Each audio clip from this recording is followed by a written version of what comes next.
So imagine this. You've spent years getting really good at what you do, and you're ready to take your skills to a new country. For ages, the big choice has always been between two heavyweights, Australia and Canada.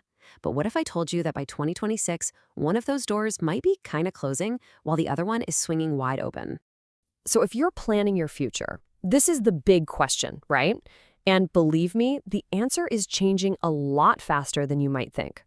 Yep, the scales have definitely tipped. What used to be a really tough decision is, well, it's becoming a much clearer choice for a lot of skilled workers out there.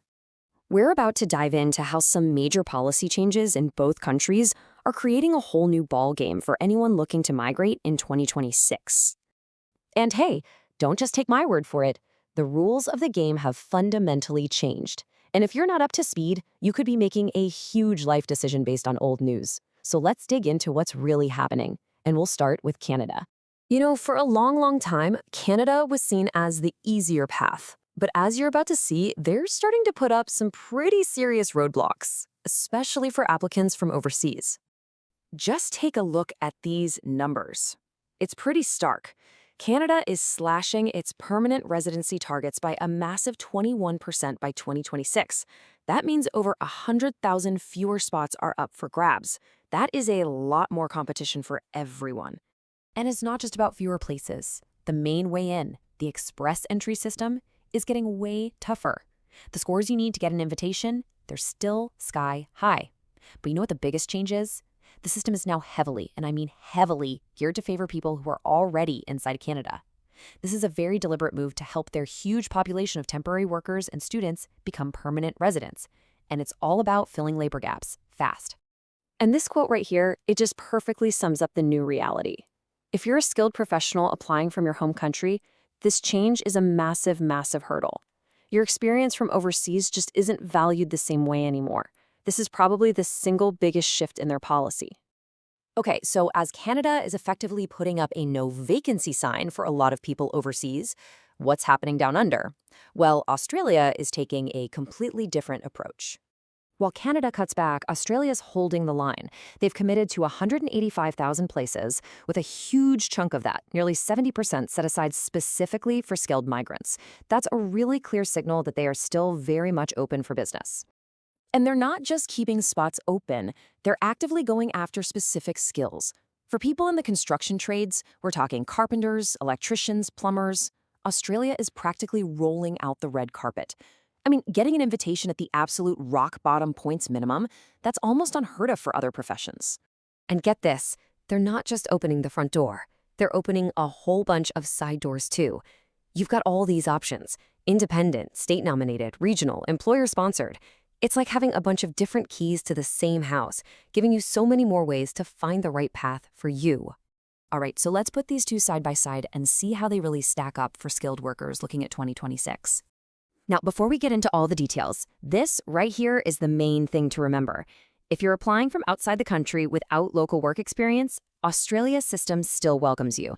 Canada's new system, on the other hand, pretty much sidelines you in favor of people already there. This table really says it all, doesn't it? Just look at that key line: overseas applicants. For Australia, it says welcomed. For Canada, sidelined. Then look down at trades demand, very high in Australia versus limited in Canada. The difference couldn't be more obvious. So what does all this really mean for you? Let's break down the three biggest advantages that Australia has going for it right now. This is the big one. This is the absolute game changer. Australia's skilled independent visa lets you apply from literally anywhere in the world based on your qualifications and your experience. You are not penalized for not having worked in Australia before. We've touched on this, but it is such a huge deal. Australia is in the middle of this massive building boom. Think infrastructure, housing, the whole shebang. And they are desperate for tradespeople. If you have the right skills, you are absolutely in the driver's seat. And this number, 65, it says it all. While other professionals often need, 85 or 90 points to even get a look in, trades are getting invited at the absolute minimum. It's such a clear signal of who Australia is prioritizing right now. And what if you're trying to get a company to sponsor you? Well, Australia's new visa is designed to be way simpler.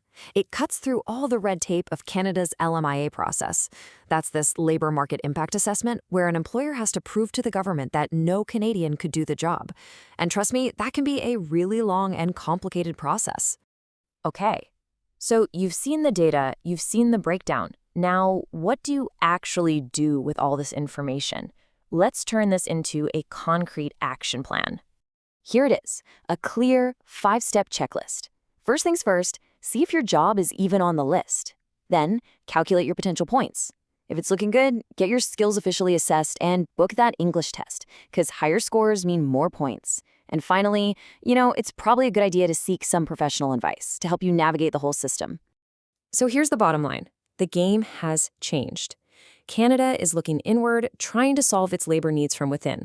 Australia is still looking out to the world for the skills it needs. For a lot of skilled professionals, the choice in 2026 is, well, it's barely a choice at all anymore. The world needs what you can do.